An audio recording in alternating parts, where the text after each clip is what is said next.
Hey everybody, welcome back to History Student Reacts. Today we'll be watching the American Revolution, Battle of Quebec by Epic History. Now last time we witnessed the Battle of Bunker Hill and the failed Olive Branch petition, as the revolutionaries are still trying to really work out what they're doing here, and we draw towards the end of 1775. Today we've got some interesting action in Canada, and so we'll get to see how that plays out. Now, if you guys end up enjoying this one, I'd appreciate it if you'd leave a like, subscribe to the channel, and check out my Patreon, which is linked down below. With all of that out of the way, let's jump right into this reaction. Autumn 1775. King George III has decided to punish his rebellious colonies in America. While some British subjects sympathize with the Americans, a growing number see them as the king does. Yeah, I mean, you will see a split within the parliament back in Britain, where, of course, a lot of your members of parliament are pretty negative towards the revolutionaries, but there are a few, especially your more radical liberal types, who are actually pretty sympathetic towards the American revolutionaries. And of course, as the revolution and the war continues, more and more members of parliament are going to be like, okay, this just isn't worth it. But at this point, we're still very early into this conflict. Dangerous and ill-designing men who forget the allegiance which they owe to the power that has protected them. The king and his advisors pore over maps and military reports, while seeking to raise a force of 18,000 German auxiliaries to reinforce their army in America. Yes, the Hessians, who famously participate in this conflict. When once these rebels have felt a smart blow, they will submit. Yeah, and that was the perspective, right? We're still very early into this conflict. As I pointed out, that the Brits have not yet taken a lot of their resources and put it towards this conflict. That's what they're doing now. And the perspective from these British leaders is exactly what was said here. Once we really hit them, and we hit them hard, they're gonna surrender. This rebellion's gonna fall apart. The king tells his ministers. Across Britain and Ireland, ships are requisitioned. 20,000 soldiers muster at Portsmouth, Cork, and other ports. The largest expeditionary force yet seen in British history will soon be under sail. Okay, and so two things that are going to characterize this conflict are both distance, right? The distance across the Atlantic Ocean, but also the massive amount of resources Britain has under its control, right? So it's like, yes, they have to send everything over the sea. Now, there are some British resources and soldiers already in the colonies, as we've seen, but if they really want to put everything into this conflict, they're going to have to ship it a pretty far distance, which, of course, is a problem. However, Britain, as one of, if not the most powerful countries in the world at this point, they certainly have a lot of manpower and resources and wealth at their disposal, right? So these things are sort of intertwined in this conflict. Part 4. This is going to be a long series. I need not mention to you the great importance of this place and the consequent possession of all Canada. To whomsoever it belongs will the balance turn. Washington to Benedict Arnold. Oh my. In Philadelphia, the Second Continental Congress knows that the British will strike soon. General Washington commands the main Patriot army, which besieges the British in Boston. Patriot forces control much of the 13 colonies, with the help of local committees of correspondence, inspection, and safety. But elsewhere in North America... Also, you see some of this language repeating in the French Revolution. Committees of safety, right? Very much like the French Committee of Public Safety. Now, that one went far more off the rails, but you see some revolutionary trends starting here that will be picked up during the French Revolution, of course. Safety. But elsewhere in North America, the British remain in control. Their colonies in the West Indies rely on the British military to protect them from imperial rivals and slave revolts. They will not risk rebellion. Yeah, and, you might look at it today and think, well, yeah, the Caribbean's not going to revolt, but at the time, that was not entirely clear, right? The 13 colonies we talk about, they were not all of the British colonies, right? Britain had more colonies in mainland North America and beyond. Caribbean colonies, the colonies up in Canada, right? And so it was not always clear that only the colonies we know would revolt and then form their own country later on, right? Maybe the Caribbean would stand up. Well, obviously it didn't, and a big part of that was the fear of foreign rivalry and slave rebellion. I mean, we saw with Dunmore's proclamation last time how that infuriated the plantation owners down south, but it could have had one of two effects. The effect it had was that it infuriated and scared them, so they turned towards the Patriots, right? Because they wanted to put all this down. It also could have been used as the British as sort of a threat, like, hey, if you don't shut up and join us, we will basically threaten you with slave rebellion. But Dunmore decided to just go for the straight up, hey, come fight with the British, we will free you. So all these slave owners were very afraid of a slave rebellion, so that's part of it, the foreign competition. But we'll obviously be talking about Canada today, and why the people up north didn't join the revolution, the rebellion, with the rest of the colonies. But once again, nothing was inevitable. It was not clear to anybody how far or not far the revolution would spread at this point. Florida's population is small and scattered, more worried by the threat of Spanish invasion than British tyranny. Yeah, Florida, East and West Florida, as we can see, was not a super secure British colonial possession at this point. Native American tribes assume a watchful neutrality, although most secretly favor the British, seen as the more useful ally. Yeah, and you'll see as the conflict continues, native tribes allying with both sides on this conflict, allying with Patriots and allying with the British, I mean, primarily because they're obviously looking out for themselves, so they want to try and set themselves up in the best position. Now, the British seemed like the better choice, right? Because everyone thought, oh, they're going to win. That didn't end up happening, which was pretty bad for a lot of these tribes. But also, they had other reasons to side with the British government. And we've talked about this early in the series, but this sort of line we see here, cutting off the eastern seaboard from deeper into the continent. This is the proclamation line of 1763 at the end of the 7 Years' War, where basically the British government told their settlers, their colonists, hey, you're not supposed to settle west of this line. Okay, this is going to be Indian territory, as it's labeled here. You guys are going to stay out east, essentially east of the Appalachian Mountains, because we don't want any more fighting, any more trouble. Now, did the colonists listen to this? No, they did not. They continued to settle west of the Appalachian Mountains. And so, to a lot of these Indian tribes, they're saying, well, it's pretty clear to us we're better off siding with the British government because, at least they might somewhat allow us to do our own thing. Whereas these colonists, they're absolutely desperate for more land out west, right? So, yes, depending on the tribe, some sided with the Patriots, some with the British, but there was that more general perspective. But American patriots hope that Canada might still come over to their cause. Right. They seem like the most promising of the other colonists, right? These other regions we've looked at, especially considering the proximity to the ongoing conflict. There's definitely a belief that, well, maybe up in Canada, which was not one unified colony at this point. I mean, you can see that from how it's labeled.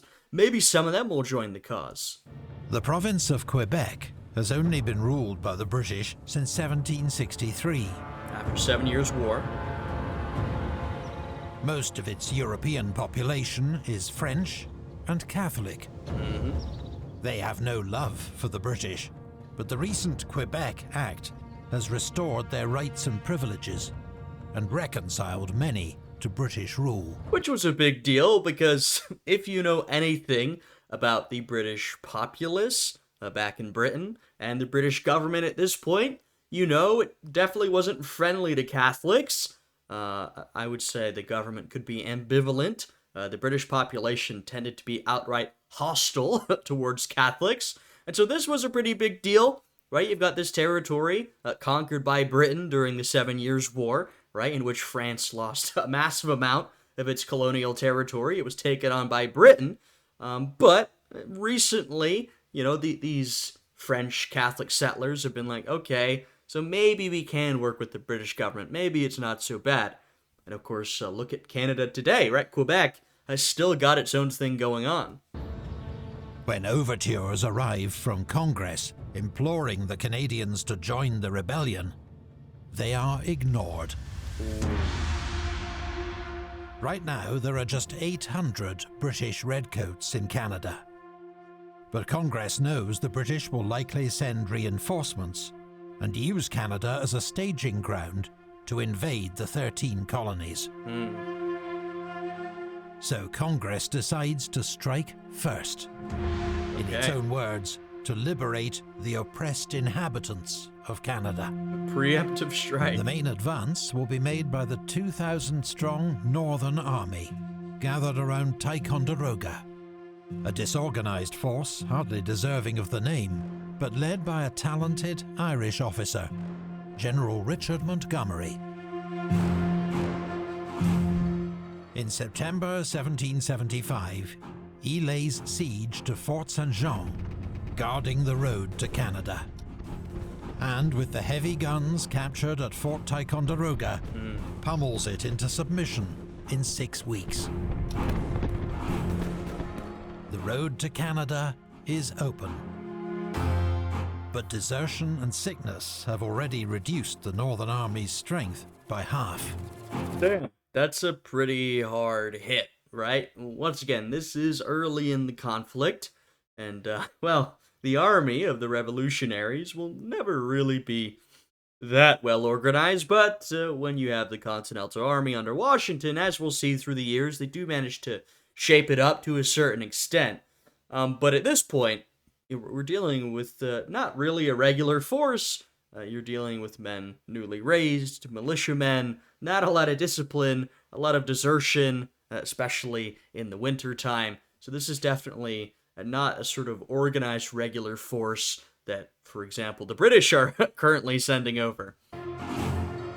As the army marches on Quebec, a second force races to join them. Colonel Benedict Arnold, an enterprising young officer from Connecticut, has convinced Washington to give him 2,000 men to reinforce Montgomery.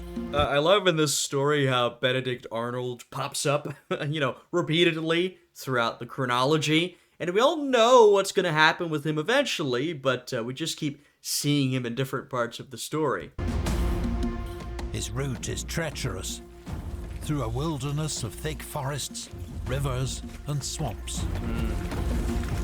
Our march has been attended with an amazing deal of fatigue. I have been much deceived. Our route is longer and has been attended with 1,000 difficulties I never apprehended. Many of Arnold's men give up and turn back. Yeah, I mean, when we're talking about a relatively undisciplined force, especially this early in the conflict, you're marching, through what is today Maine in November. Certainly not the most pleasant of weather, I can tell you that, and definitely not easy conditions. But in early December, he arrives outside Quebec and links up with Montgomery. Their combined force is just 1,200 men. Okay. 5 guns. Quebec sits on an imposing Tough. bluff over the St. Lawrence River. It's the most well-fortified city in North America, with 20-foot walls and 114 cannon. Wow. Jesus. The extremely able British governor, Guy Carleton, has prepared for a siege Maybe some of you know, were those defenses built up by the French or built up afterwards by the British? Maybe a combination of both? Recruiting hundreds of militia and stockpiling ammunition and supplies. It's a lot of guns. The Americans are under pressure. It is midwinter. And just as at Boston, they face the prospect of hundreds of troops going home in a few days, when their enlistments expire. So, Arnold and Montgomery decide to risk an immediate assault. I was gonna say, that's not much of a siege then. If you've got a bunch of guys going home in a few days, you're like, well, we don't really have time for a siege, do we? Not to mention, it seems the city is extremely well defended. You're gonna have to at least attempt an all-out assault. In the early hours of the 31st of December, under cover of a blizzard, the Americans attack. Okay. But it is a disaster. They are met by organized, determined British resistance. General Montgomery is killed. Damn. His men routed.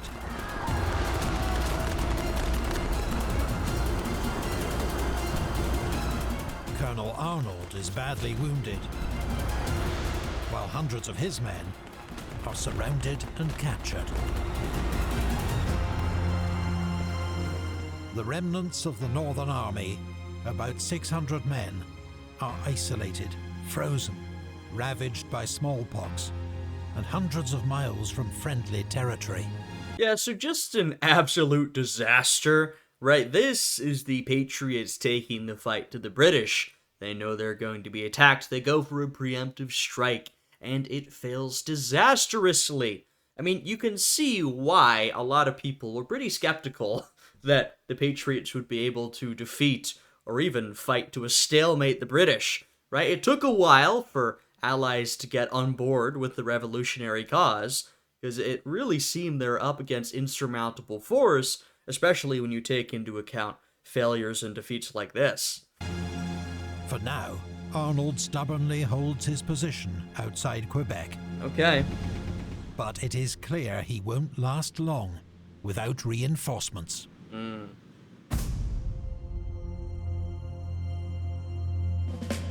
Remember, it is the 5th of March that avenged the death of your brethren. Washington's 6th anniversary of the Boston Massacre. That winter, Henry Knox, a 25-year-old bookseller from Boston, now a colonel in the Patriot Army, oversees a stunning logistical operation. Yes, he does.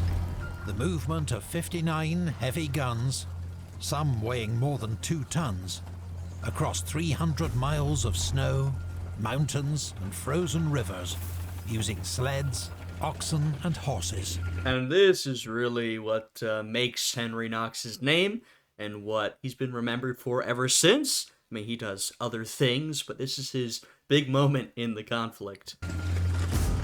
These are the guns of Fort Ticonderoga, which Knox has promised General Washington he shall have for his siege of Boston, where they may well turn the tide. Yeah. Knox arrives on the 27th of January, 1776, with all 59 guns not far behind. A jubilant Washington promotes Knox to commander of the artillery. Washington's first instinct is to use the guns to support a direct assault on Boston across the frozen Charles River. But his war council persuades him to adopt a more cautious approach, to fortify Dorchester Heights, from where the guns can threaten the British fleet at anchor. Without the fleet guaranteeing resupply, the British Army will have to evacuate. Tons of timber, stone, and hay are discreetly gathered at Roxbury. Yeah, discreetly. Keep that in mind, right? The British at this point don't know what they're in for. And we see there that Washington has one idea. His war council persuades him otherwise. That's one thing about Washington, is that, you know, though he was a pretty commanding figure, he was not entirely 100% stuck on his own decisions, right? In fact, he was pretty open to listening to those around him, especially in his war council or later in his cabinet, and sort of, he always liked to sort of sit above the fray and sort of determine afterwards, all right, which is the best course of action, and in a case like this, even have his own opinion changed, right? Now, I do wonder how things could have gone if they had gone with his plan to attack. Maybe some of you can theorize on that, but they don't, right? They go for the other option, which is to threaten the British fleet, which is probably wise, given the situation. While the Americans open a nightly bombardment on Boston to mask their preparations. Yep. The British answer with twice the firepower. On the third night, Patriot forces used the cover of the bombardment to quietly haul 20 guns onto Dorchester Heights. By dawn the next day, they have entrenched the position and garrisoned it with 6,000 troops. The British are horrified. They open up with a massive cannonade. But their fire does little damage. The British prepare an assault, but snow and hurricane-strength winds force General Howe to call it off. And this is a massive strategic victory for Washington, right? When things haven't necessarily been going swimmingly, some points they have, some points they haven't, he manages to take this position, this defensible position, and fortify it with a lot of men. Now they've essentially got these guns overlooking the city. And remember, this is Boston, not Quebec, right? Quebec may have been the most fortified city in North America. Boston was not, right? And now the British are like, uh-oh, we've got these guns pointing down on us, which is why Howe was like, we need to go and take this position immediately, but due to the weather, they can't. And, once again, those guns are threatening the harbor, their fleet, right? So really pretty terrible for the British forces in Boston. With his men now close to starvation and decimated by sickness, Howe decides he must evacuate the city. In exchange for an unopposed departure, the British agree not to destroy Boston. Nice. On the 20th of March, the British blow up their supply base at Castle William. Then sail for Halifax to regroup and resupply. Up to Canada, as expected. After more than 10 months, the siege is over. Jeez. The British have been defeated, and news of Washington's victory spreads across the colonies, sparking celebrations and jubilation. I mean, this is a big early W for the Patriots. Great for Washington's reputation. Great for morale, right? This is a big win. Now, of course, I don't think I'd call it a decisive win. There's still many more, well, a few more years of the conflict to follow. The vast majority of the conflict is still ahead of us, and there will be many more assaults and campaigns, right? So it's not like this brought everything to a close or even close to that, but it was definitely a major win and a big boost for morale at that point. A Connecticut newspaper proclaims, "The joy of our friends in Boston on seeing the victorious and gallant troops of their country enter the town almost on the heels of the barbarous oppressors was inexplicably great." Yeah, and it's almost like proof of concept in a way. You know, this whole revolution has began because these patriots want to stand up to the oppressive British government and their foot soldiers, the redcoats. And this is really the first time in a big way they've been able to do that. I mean, they have won previous battles, but they literally managed to chase the oppressing British out of the city and take it back over, right? Boston has freed itself, right? So that's got big symbolic importance. It's part of the reason it's such a big win. A British lieutenant remarks, I hope the rebels will get heartily thrashed. I would be content to lose a leg and an arm to see them totally defeated and their whole country laid waste. Sheesh.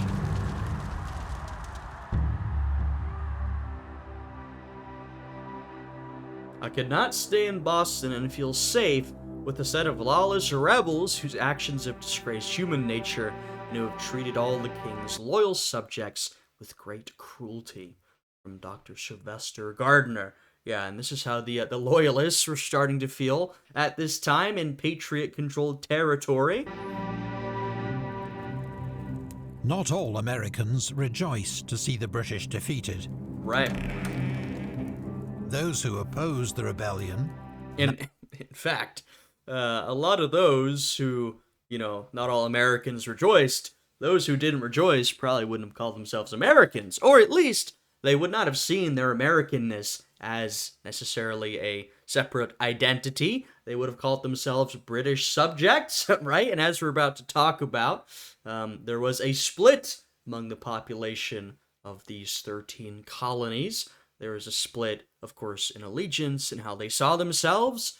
We sort of talked about this throughout the series, but there is this nascent, developing idea of an American identity. And of course, that is now very tied up with the Patriot revolutionary cause, right? Now they've got a good reason to distinguish themselves from the British, right? Initially, even those who wanted to stand up to the British government, they still saw themselves as British subjects and they didn't want full independence. Well, that time has sort of passed. And so now people can see the direction things are going.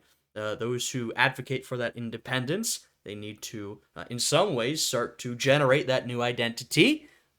Anyway, as we're about to cover, that was not everybody, not even close to everybody. now termed loyalists, make up around 1 in 5 of the population. Each has their own motives, which are diverse and often complex. Some are recent immigrants to America with strong social and economic ties to Britain. Some are doggedly loyal to king and country, including Anglicans, for whom George III is head of the Church of England. Yep. Others fear an American republic will lead only to anarchy and mob rule, and can point to many historical precedents. Which is better? To be ruled by one tyrant 3,000 miles away, or by 3,000 tyrants not a mile away? Many fear I wonder who said that.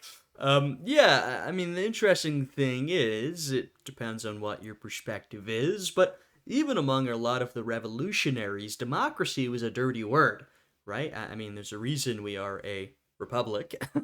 That was the far more popular idea at the time. Once again, even among the revolutionaries, a lot of people, particularly the person who wrote this, but even those who wanted more representation in government, they were very afraid of the idea of democracy, which they associated with mob rule, which is sort of summed up here, where, maybe we're better off just having one tyrant instead of 3,000 tyrants nearby, right? The mob, the population, who can control our politics through fear and intimidation, right? This is, of course, a fear during the following French Revolution as well. And once again, a fear among many of our founding fathers. There's a reason that, a lot of our institutions initially were not so democratic, at least compared to what they are now. They were definitely democratic for the time, but of course, when this country began, the franchise was very restricted. Because the idea of letting everybody participate and everybody vote was a very scary one, that idea of democracy. You had some exceptions. There were some radicals who supported that sort of thing, but a lot of people didn't. the horrors of armed conflict. Our once happy land is plunged deeper into a ruthless war. Torrents of blood will be spilt, and thousands reduced to beggary and wretchedness. Arthur Biles. Many might have chosen to sit out the conflict. But local Patriot committees of inspection and safety that have sprung up across the colonies make that increasingly difficult. In the absence of royal authority, they have taken up many of the duties of local government and keep an eye on potential enemies. By 1776, anyone suspected of loyalist sympathies is liable to be investigated by such a committee, or targeted by a rowdy patriot mob, and often driven out of their home. And this is when it gets the most sort of French Revolution-y, right? Now, of course, the French Revolution was at a much bigger scale, just due to the different dynamics of that revolution, and also the fact there were just a lot more people over there involved in France and in Paris. The American Revolution is often seen as more not conservative, but, well, yeah, more of a conservative revolution than some of the others. Not in the sense that it was conservative. It wasn't, obviously. It was this liberal revolution.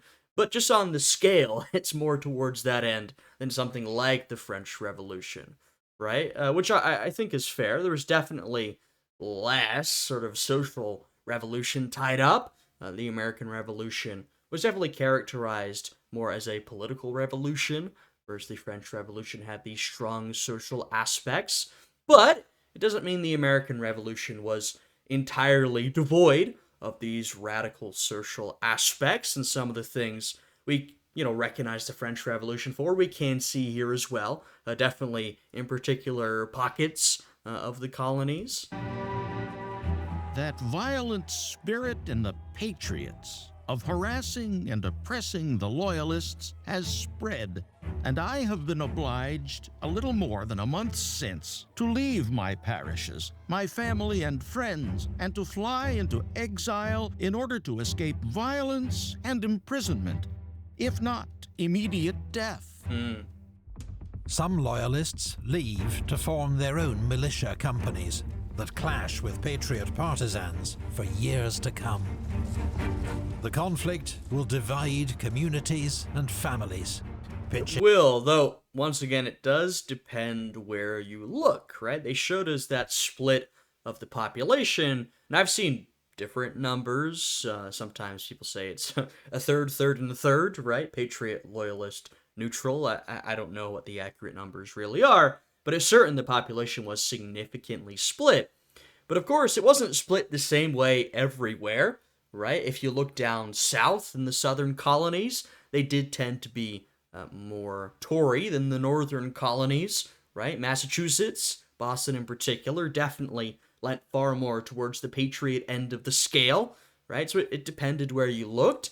For example, Pennsylvania, my home state, there were a lot of individuals, a lot of Quakers in particular, who were pretty strongly neutral in that they were pacifists and they did not want to get involved in the conflict at all, right? So depending on where you look, you'll find different groups of people, and so that breakdown is a little different. Neighbor against neighbor, father against son. A measure of vigor and eclat will alarm the Americans and revive the spirits of our friends. I don't know what that means. Lord North to the King.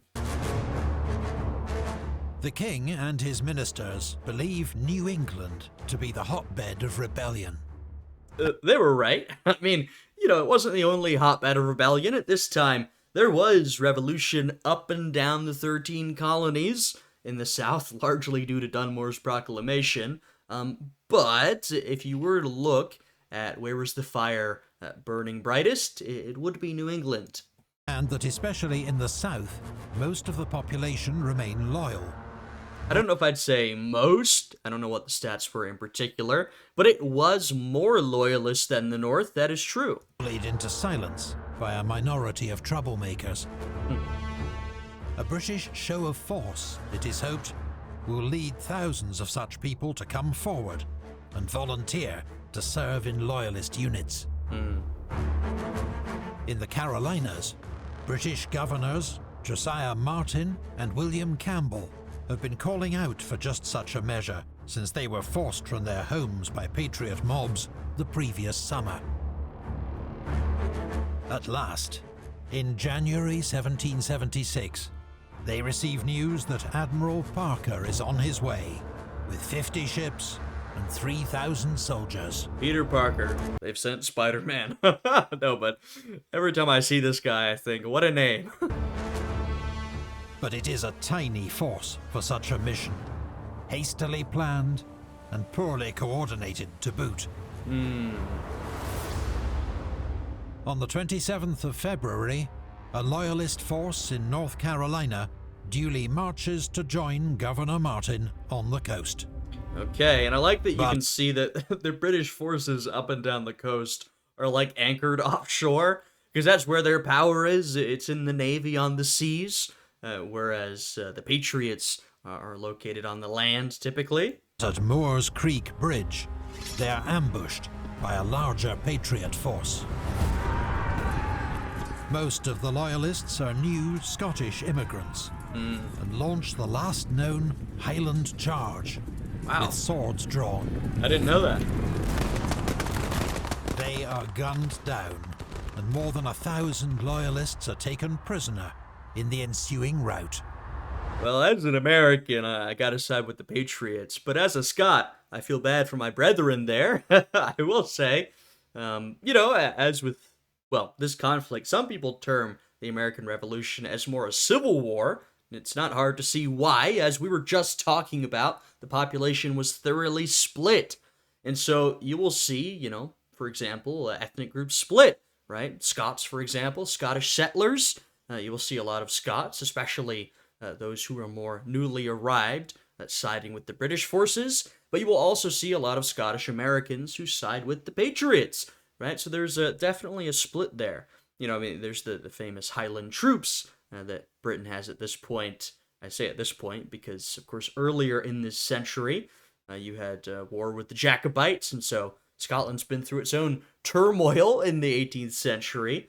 But, once again, there is some rebelliousness still, and you see that with a lot of these Scottish settlers joining up with the revolutionaries. But, once again, not all of them.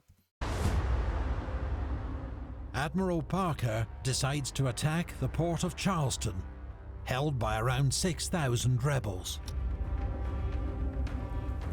It is the richest city in North America, and the point of entry for more than 100,000 enslaved Africans in the last century.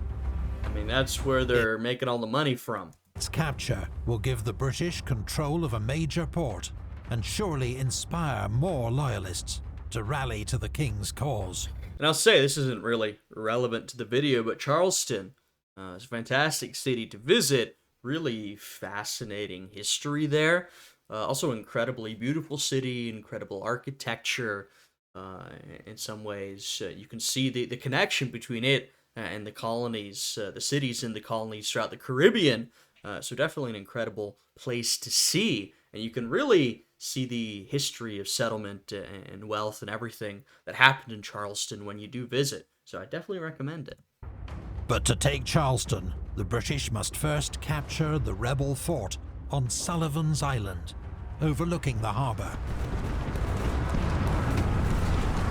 Parker's attack is a fiasco. Damn. Naval fire is ineffective against the fort's spongy palmetto logs. While shore batteries drive off British transports and inflict heavy damage on Royal Navy warships. The failure of Parker's expedition is a heavy blow to British hopes in the southern colonies. Of course, South Carolina's symbol today is still the palm tree. It's interesting, there are definitely going to be some low points for the Patriots during this conflict, but we can see, even from early on, it's definitely been more of a mixed bag for the British. In fact, things are really not going so well at this point for the Brits. Of course, they managed to fend off the attack up in Quebec, but at several points, they've lost or had to pull back. It's really not how the British government wanted to start this war, right? Their whole idea is we go in, overwhelming force, and we defeat the rebels. Put this all down quickly, right? Now, of course, their sort of overwhelming force hasn't quite arrived on the mainland yet, in terms of all the soldiers they want to land and take over. But the more you're forced to pull back and the more battles you lose, the more hope that gives to the revolutionaries that, you know what, maybe this is possible. We can actually win this conflict. And that, if you're the British government, is not the message you want to send. The only other British force in the region is Lord Dunmore's collection of sailors, cast-off troops, and his Ethiopian regiment of former slaves. But they have been decimated by smallpox and typhus. These. The hopeless situation leads Dunmore to withdraw his forces and return to London, Wow. abandoning the Loyalists of Virginia. Wow. It's a pretty crazy end to all that, right? After Dunmore had made such a big point, this proclamation of which is really quite a, funnily enough, a revolutionary moment in itself, saying, hey, to all the enslaved people of this colony, of the colonies, if you, because it was expanded later, I believe, but it starts in Virginia. If you come and fight for me against the Patriots, you will be freed. You know, and of course, I imagine I made this point when we talked about it. I don't believe it was some grand humanitarian gesture. It was him trying to win the war. But even so, that's a big move to make. And now, due to how badly things have gone, he's forced to essentially flee all the way back to London. That's pretty crazy. By July 1776, from the Chesapeake to Charleston, there is not a single British soldier. Wow, that's crazy. We have all the reason to expect the worst. As far as their power extends, they will inflict every species of calamity upon us. Hancock. April 1776. For the first time since its formation, the Continental Army is on the march. Hey, we've got the Continental Army involved now. The soldiers are cheered through every town. Morale is sky high. Right, and things have been going pretty well for the Patriots. Now, as I said, there's gonna be some low points to come, right? But at the moment, you know, the British troops have basically been driven out of the South. They've been driven out of Boston. Things have been going pretty well. There's Benedict Arnold up in Quebec, but no one's thinking about him, unfortunately for him. Things go pretty well. The Continental Army marches out. You know what? We might just win this thing. You will, but it's going to take longer than you think. Their destination is New York City, the largest harbor on the East Coast, where Washington expects the British to strike next. Wise. From Georgia to New England, there are now growing calls for total separation from Britain. Yep. The desire for independence is fueled, in no small part, by a new pamphlet. And before we get to the pamphlet, I'll just say, we've now gotten to the point where, at one time, independence was almost unthinkable, and it became increasingly popular, then it became a sort of last resort, and now independence has sort of become, well, common sense. Fueled, in no small part, by a new pamphlet. Common Sense. Its author is the British radical Thomas Paine, Hey. now living in Philadelphia. First of all, shout out Philadelphia.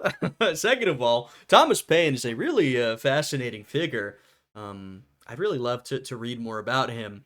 There's a lot of our founding fathers. Thomas Paine is one of the more interesting of the bunch. Thomas Paine gets involved in this revolution, of course, then goes and gets involved in the French Revolution, so a real revolutionary at heart. And also, of the sort of cast of American revolutionaries, Thomas Paine is one of the most radical of the bunch. He was a real radical liberal, right? So he's on the far end of the spectrum. The spectrum sort of changes when it comes to France, but Thomas Paine, a really interesting guy. In persuasive, plain English, he mocks the entire basis of monarchy, while praising the principle of self-government through elected representatives. Right. And, by the way, keep in mind, persuasive, plain English.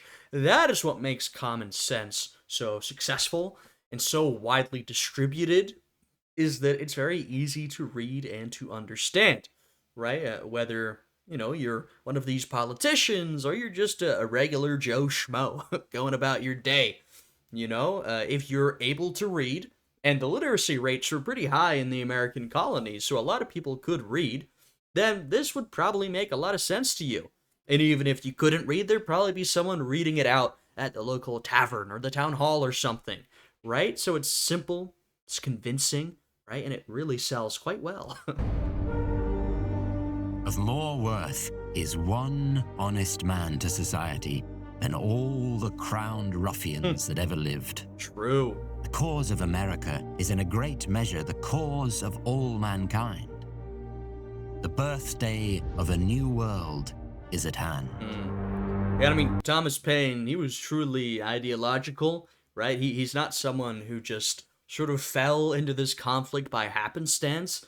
This is a true Republican here, in the sense that he supports a republic without a crowned monarch. Same thing in France, right? So he's a true radical, truly ideological, and he's just been given a fantastic opportunity to speak his mind and to spread his ideology. Loyalists, like Nicholas Cresswell, are unimpressed. One of the vilest things that was ever published to the world, full of false representations, lies, calumny, and treason, whose principles are to subvert all kingly governments and erect an independent republic. You know, it's funny, a lot of I don't necessarily know enough about Thomas Paine to say this, but the impression I get from him is that, a lot of the revolutionaries would say, no, we don't want to subvert all kingly governments. That's not our goal. We just want to establish ourselves as an independent state, and a lot of them an independent republic. The vibe I get from Thomas Paine is he'd probably say, yeah, that is what I'm going for. I don't like kingly government, and I would rather have an independent republic. But patriots control the printing presses. Benjamin Franklin is a good example, right? He was in the printing business in Philadelphia. Well, in a couple places, actually, but most notably, a very successful printer in Philadelphia, which really enhanced his role and is sort of how he gets his start. An estimated 100,000 copies of Common Sense are printed and sold across the colonies. That's quite the run. Among the upper and think about the population at that time. I can't remember the exact numbers. We've talked about it before. Frankly, they're very, books sell millions today, but if you're someone who sells 100,000 copies of a book, that's pretty impressive. Now, think about it back then.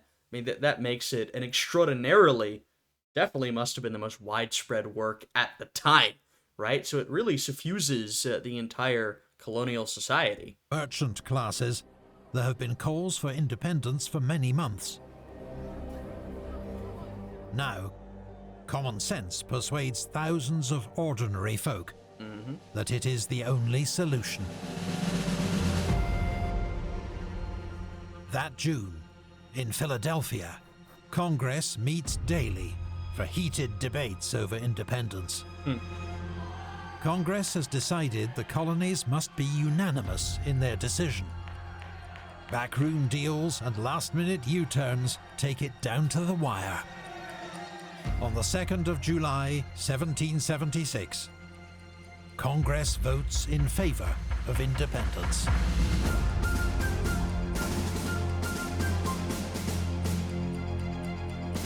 Two days later, the 4th of July, it formally adopts a written Declaration of Independence. And of course, the 4th of July is still what we celebrate today. Drafted by John Adams, Thomas Jefferson, Benjamin Franklin, Roger Sherman, and Robert Livingston. Yeah, they formed this committee, right, which drafts and reviews the Declaration of Independence.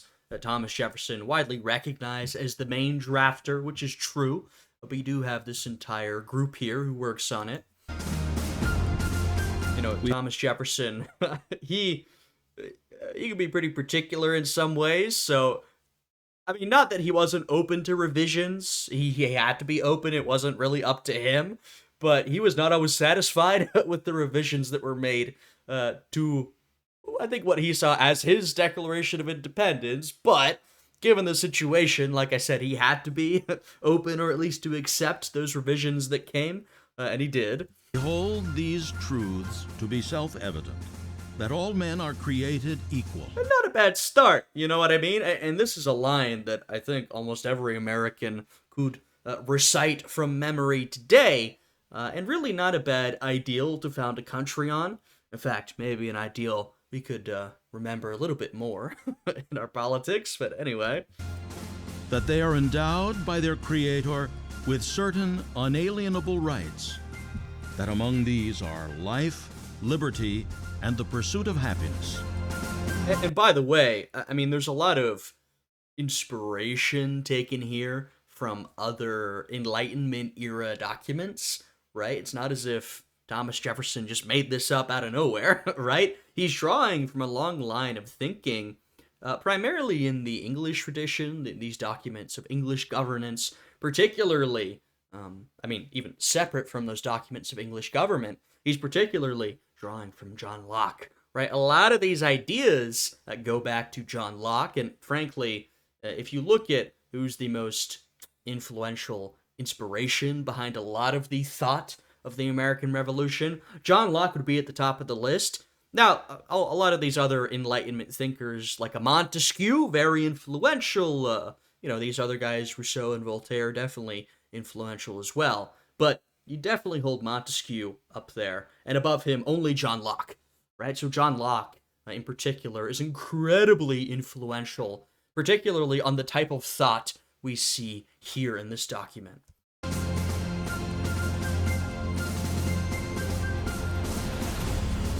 Ironically, the Declaration is closely modelled on English presidents, particularly the Declaration of Right and Bill of Rights. Yeah, and this is what I was talking about when I said, governmental documents over in Britain. And I don't think it is that ironically, right? Because, and we've talked about this previously in the series, within English society and politics, there was this great idea of English liberty and the rights of the individual, seen in documents like these, and through the thought of people like a John Locke, right? So I don't think it's that ironic at all. It makes a lot of sense, particularly when you consider that most of these settlers are, British settlers who are now sort of becoming Americans, that they build on this line of thought, which is coming from English and Scottish thinkers, British thinkers, right? So it makes a lot of sense. You could say it's maybe more ironic that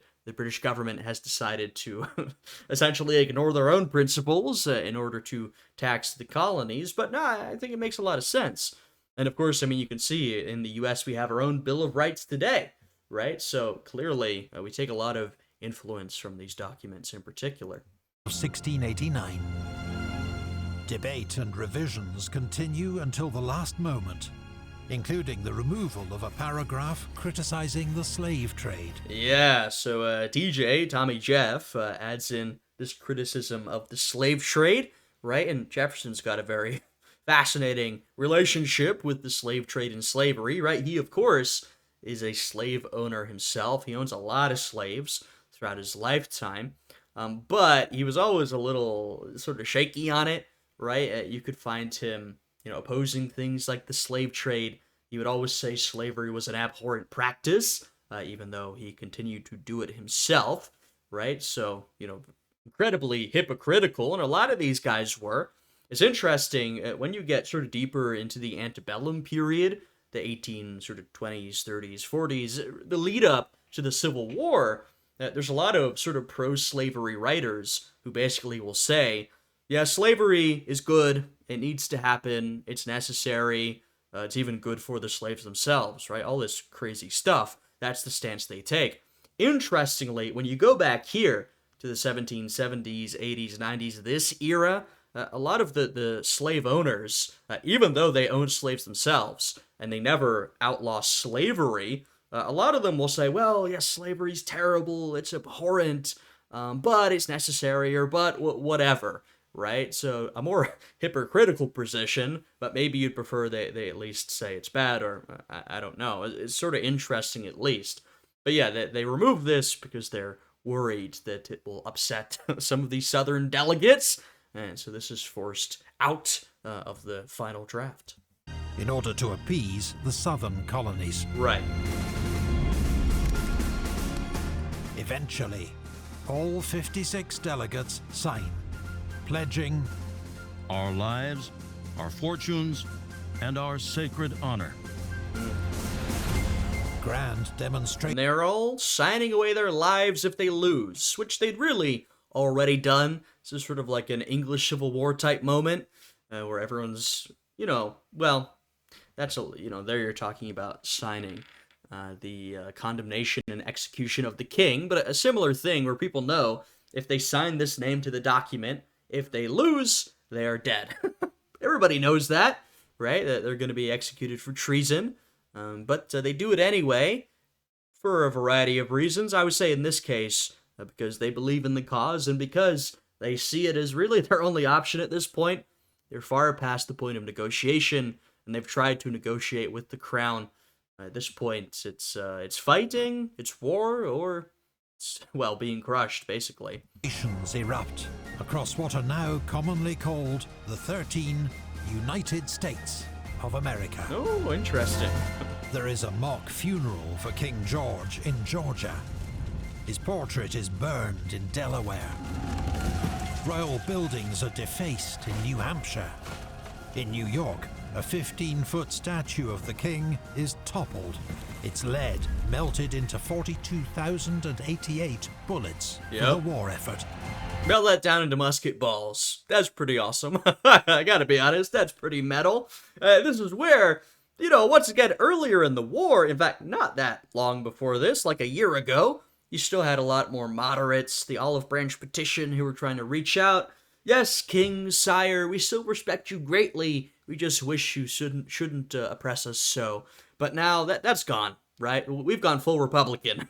we don't want no king. We're toppling the king's statues, tearing up his portraits, defacing royal buildings. It's full-on war at this point. It's a revolution, truly. The colonies are now independent states. But the fireworks. Unless the British Army can reclaim them That's for right. the crown. Unless they lose.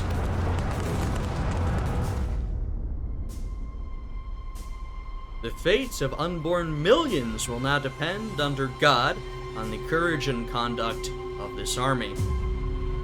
Yeah, For true. more than a year, the rebels in America have acted almost with impunity. Yeah. No longer. Well, as we've said, we've really been waiting for this massive British, force to arrive, right? The rebels have been able to sort of operate as they pleased with a couple of impressive victories. We've been waiting for the backlash. Well, now it starts.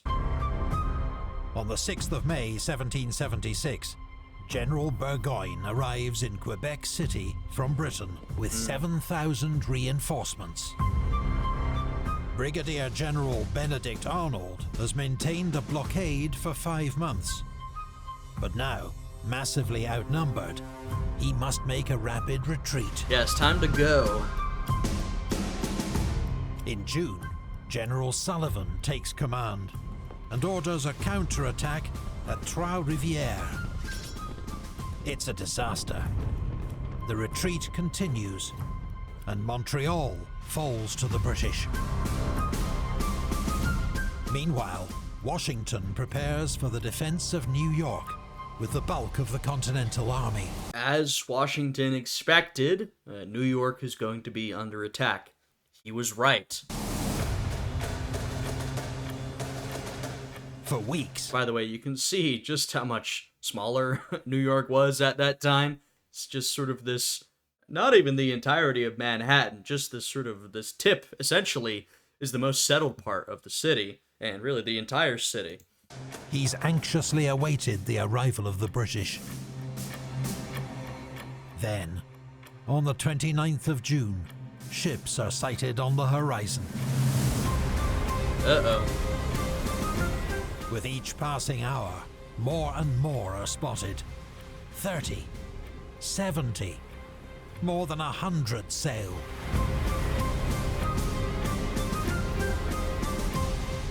You can scarcely conceive of the distress and anxiety, the city in an uproar, the alarm guns firing, the troops repairing to their posts.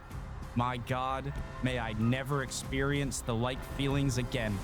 I mean, folks, this is what we were waiting for. The might of the British Empire.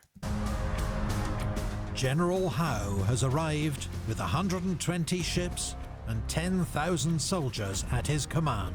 Damn. They have spent the last 3 months training and preparing in Halifax, burning to avenge their defeat at Boston. Right. Soon, Howe will be joined by Admiral Parker's southern expedition and a vast fleet from England. Yeah, that's the real might of the British Empire there, right? So they've got ships already coming in, well trained. They're not going to let Washington pull any more tricks on them. And you've got the true resources coming soon. Commanded by his brother, Admiral Richard Howe. In total, 32,000 soldiers, 12,000 sailors, Wow. and 400 ships are converging on New York. Impressive. Almost half the military might of the British Empire. Jesus. British troops land unopposed on Staten Island, welcomed with cheers from the small, loyal population. And learning of the Declaration of Independence 10 days later, General Howe has a reply. 2 Royal Navy frigates sail up the Hudson and bombard Manhattan with impunity. Yeah, I mean, as we've talked about in this series, the Patriots were not known for their naval power. They really didn't have much at all, aside from the Scottish maniac, John Paul Jones. And so, yeah, they sailed through with impunity. Patriots are like, uh-oh, what are we gonna do? The British are back.